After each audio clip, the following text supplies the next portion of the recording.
A gente podia estar matando, a gente podia estar roubando, ou a gente podia estar numa baladinha topzera no apartamento da Pugliese, durante a quarentena. Mas a gente só tá aqui fazendo o review do BBB 20. Press start.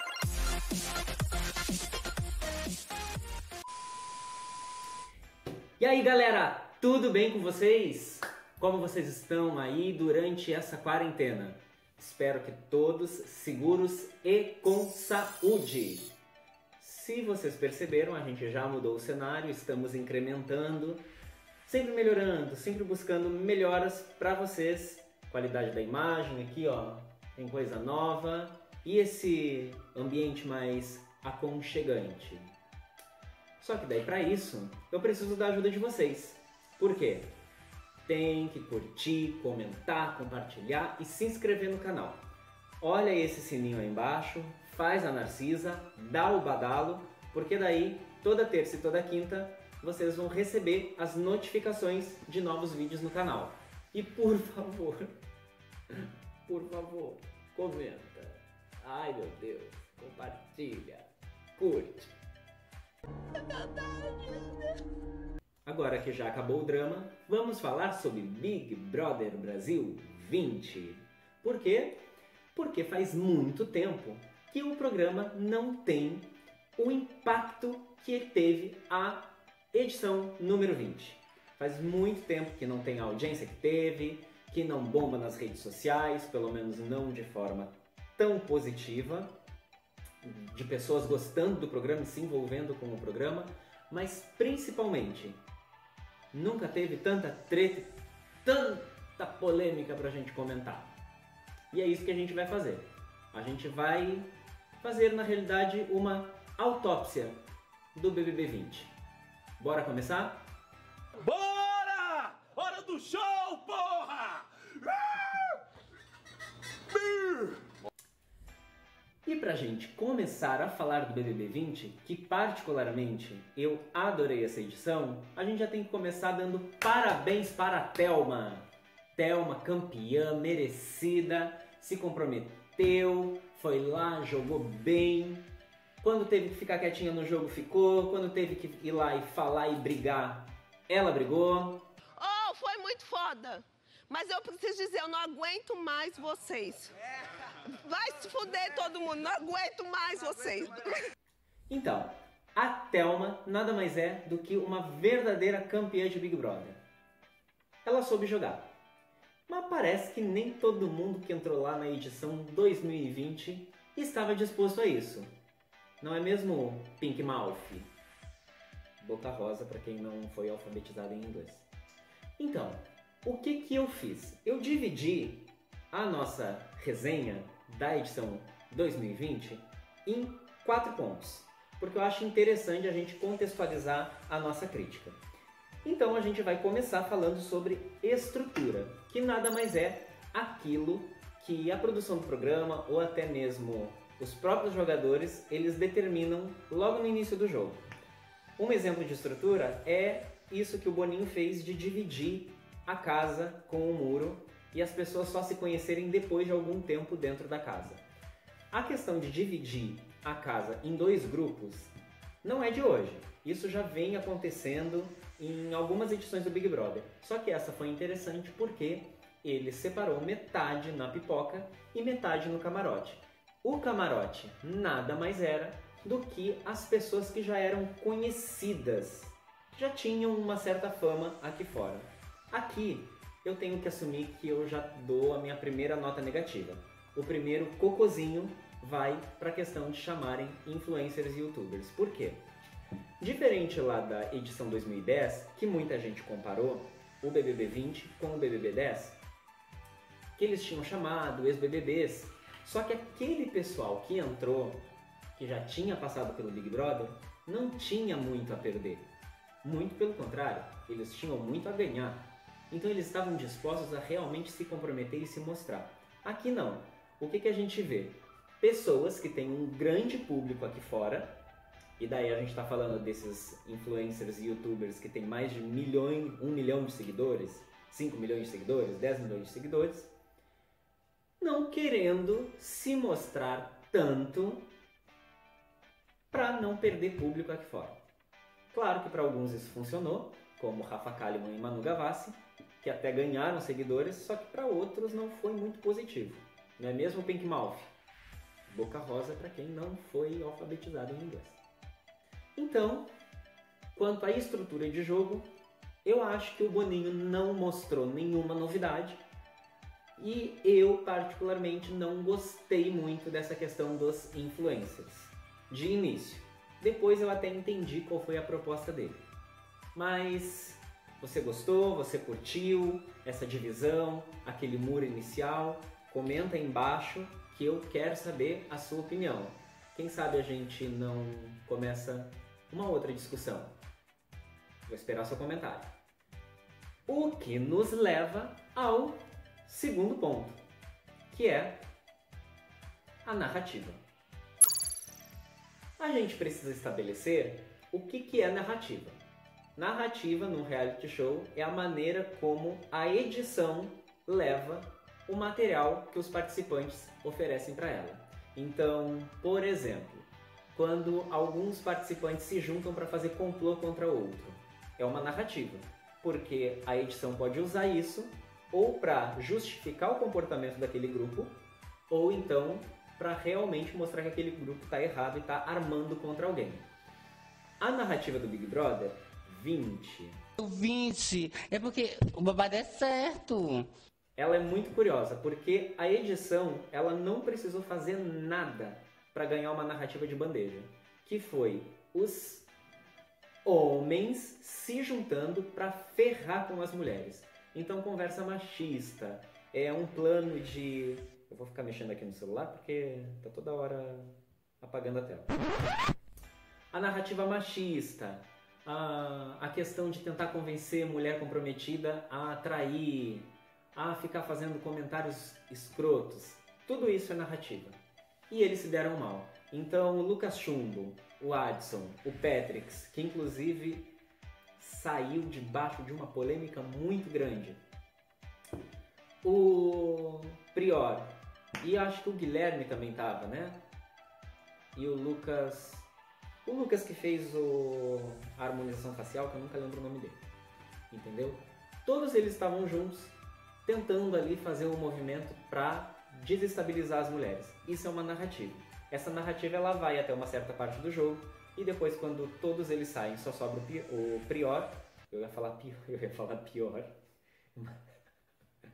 Não que ele também não seja, né? Mas tudo bem. Então, quando o único que fica é o Prior, essa narrativa ela se desestrutura.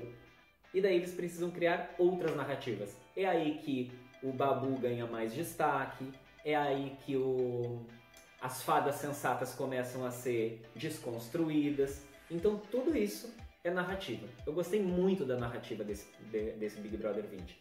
Principalmente porque na narrativa do Big Brother 20, eles tentaram, até uma certa parte do jogo, justificar as ações dos determinados... Ok. Isso na internet sobre Babu ganhar mais destaque e aí que as fadas sensatas começam a se desconstruir Estranha? Como assim? Uma senhora. E daí o grupo das fadas sensatas ele começa a ser desestruturado, eles começam a mostrar o lado negativo das meninas, que inclusive aquela história de sororidade que era muito discutida entre elas começa a cair por terra. Então a narrativa está de parabéns, a edição soube realmente conduzir a narrativa. Entretanto, a gente não pode esquecer das polêmicas que foram deixadas de fora e dos benefícios. Mas isso a gente vai tratar lá no quarto ponto. Sobre a narrativa, comenta aí embaixo se você também conseguiu entender que o programa estava nos contando uma história. Ele começou a nos deixar mais atento para o que acontecia dentro da casa. E diz se você também curtiu toda a narrativa que a edição nos mostrou. O terceiro ponto é a produção e o jogo. Por que a gente tem que falar sobre a produção e o jogo? Simples, porque a produção ela influencia diretamente o jogo. quando ela bota uma prova que beneficia alguém, quando ela faz vista grossa para um erro em alguma das provas, quando ela passa alguma informação privilegiada para algum competidor. E isso aconteceu bastante nessa edição. Eu nunca vou esquecer da prova em que até hoje ninguém sabe dizer se quem deveria ter ganho era a Thelma ou era a Flyslane. Porque é uma prova lá de botão que elas tinham que bater no botão e o print que tem na internet, o botão da Flyslane já estava desativado antes mesmo dela bater. Então assim, essas coisas que a produção nunca faz questão de explicar direito contam contra o programa. Como por exemplo, a passada de pano que a produção dá para a questão do Patrick ter empurrado o Pyong.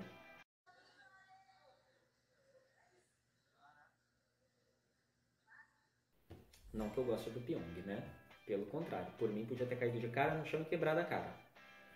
Mas a produção passou um pano geral e não quis se meter. Simplesmente disse, não conseguimos chegar num consenso. E deixa por isso mesmo? Então assim, a produção passou muito pano. Passou pano pra dona Rafa Kalimann quando ela defende a Paula von Sperma. Lembra da Paula von Sperma? Não? Clica aqui no card que vai ficar aqui um videozinho dos piores BBB. A dona Sperma tá lá. Assiste que tá bom. Então assim, ela passa pano pra dona Manu Gavassi quando faz um comentário que o pessoal aqui fora comentou que era um tanto quanto racista. Só que para outros competidores ela não passa pano. Como por exemplo, pra dona Pink Malfi e pra Flyslane. Quer ver uma coisa interessante? Notem que a produção faz questão de mostrar todos os erros da Flyslane, mas não mostra o grupo de fadas sensatas isolando a Flyslane. Será que é justo? Assim, a produção e o jogo ganham mais um troféu cocôzinho por causa disso. Eu não acho que foi uma edição justa, não acho que foi uma edição totalmente isenta e imparcial, mas principalmente acho que foi uma edição que passou pano para muita coisa que não deveria ser passada. Né, seu Pyong? Você também achou que a edição passou muito pano? Fez de conta que muita coisa não aconteceu e beneficiou outras pessoas? Comenta aí embaixo se eu esqueci de algum episódio e principalmente, comenta aí embaixo se você achou feio também a produção se fazer de cega, surda e muda em alguns episódios.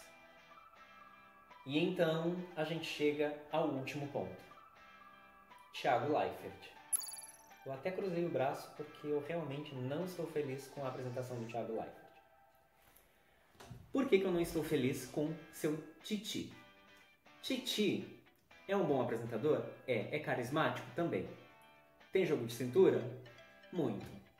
Mas ele não consegue ser imparcial. E eu acho que para esse tipo de programa, em que é o público que decide, já que a gente acaba vendo, a maioria das pessoas, acaba vendo só 30 minutos de 24 horas, eu acho que ele beneficia muitos jogadores. Eu adorava o Pedro Bial porque o Pedro Bial falava tão difícil, mas tão difícil, que a gente acaba nem tendo noção do que ele realmente queria falar. E quando a gente descobria, e os participantes a gente também percebia que passavam por isso, já tinha terminado o timing, já tinha passado o timing, ou seja, aquela mensagem não valia de nada, de tão confusa que era a mensagem que o Pedro Bial falava.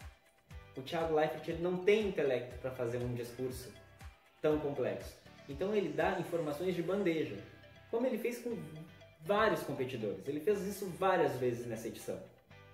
Eu acho que a edição 20 ela sai com um saldo super positivo, principalmente porque ela conseguiu fazer com que as pessoas assistissem novamente o Big Brother e ter prazer com isso. Diferente da edição 2019, que a gente passava raiva vendo.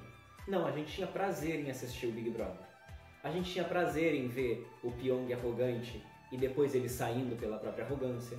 A gente tinha prazer em ver a Flyslane passando vergonha. A gente tinha prazer em ver o Daniel causando punição e o Prior só de raiva indo lá e perdendo mais estaleca. A gente tinha prazer em ver o Babu ficando depois de 9 paredões. E eu acho que é isso que o Big Brother conseguiu. Só que o Thiago Leifert, ele deixa muito a desejar, porque ele é muito parcial. Ele deixa muito claro o que ele quer passar e como ele quer passar. Eu nunca vou esquecer algumas informações que ele deixou de passar ou que ele deixou de comentar, e outras que ele comentou exaustivamente. Então eu acho que o Thiago Leifert ele tinha que incorporar mais o papel dele no The Voice, onde ele é bem imparcial, para o Big Brother Brasil. Ou então ele dá o mesmo nível de informação para todos os competidores. Agora, continuar fazendo esse jogo de para alguns eu falo muito e para outros eu falo nada, eu não acho justo. E acredito que acabe atingindo até a credibilidade do programa, tanto em provas quanto em audiência. Não vamos esquecer que ele ajudou Rafa Kalimann em uma prova. A minha avaliação geral é que o Big Brother 20 é um ponto alto na história do programa. A gente vem de algumas edições muito ruins, como a 16 e a 17, que foram até um pouco traumáticas. A edição 18 é uma edição muito boa, a 19 ela nos causou ódio no coração, e a edição 20 veio aí recuperar tanto a audiência quanto o amor das pessoas ao programa. Teve pontos muito altos, como por exemplo, a guerra entre os machistinhas escrotos e as fadinhas feministas, que eu acho que foi um dos top 5 do programa. A gente teve aí a trajetória do Babu. Imagine como deve estar meu WhatsApp e o seu WhatsApp. Não, meu WhatsApp, quem tá mandando WhatsApp é um retardado. Tá me vendo aqui, não tá me vendo com a porra do celular na mão? Hein, Babu? Tá mandando WhatsApp pra mim pra quê? A gente teve a relação do Babu com a Thelma, que foi uma relação de muita representatividade. A gente também teve a questão da desconstrução de algumas imagens, como por exemplo, a Marcela, que estava lá em cima, toda pimpada, todo mundo amando, e daí ela vai ladeira abaixo. Isso eu acho uma coisa positiva porque acaba que desconstrói aquela imagem de perfeição da Marcela. Só que a gente também teve pontos muito negativos. Eu acho que as passadas de pano que a produção deu, principalmente nos casos do Patrick, do Pyong, ou então de algumas beneficiadas descaradas que eles deram para alguns participantes, acho que foi muito negativo e manchou um pouco a reputação da edição. Se vai se manter para 2021, a gente não sabe. Também não podemos negar que o programa foi muito ajudado pelo período de quarentena, em que as pessoas, não tendo muita opção do que ver na televisão, acabaram embarcando na nave louca do BBB. E você? O que achou do Big Brother 20? Foi bom? Foi ruim? Comenta aí embaixo. Os pontos negativos, os pontos positivos, aquilo que te marcou. Eu acho que o programa foi muito bom. Foi muito legal, mas tem muito que melhorar, hein? Seu Thiago Leifert e sua dona produção, tem que parar de beneficiar alguns competidores, tá? Esse foi o nosso review do BBB 2020. Eu espero que vocês tenham gostado. Deixa aí embaixo todos os comentários sobre a edição 2020, menos a torcida da Manu Gavassi, que é chata pra... Eu não gosto de ignorância, viu, Vitor? Parabéns pra Thelminha, que ganhou com garra, foi lá, ganhou. Acho que afinal também tinha que ter o Babu lá, não ganhado, mas tinha que ter o Babu. Mas infelizmente não rolou. Pra mim, a final era Babu, Flaislane e Thelma. Só pra quebrar a Rafa Kalimann e a Manu Gavassi. Mas não foi, né? Parabéns a Thelminha. Um beijo. Curte, comenta, compartilha e faz a Narcisa no sininho, dá o badalo, que daí toda terça e toda sexta vai receber a notificação de um vídeo novo, ok?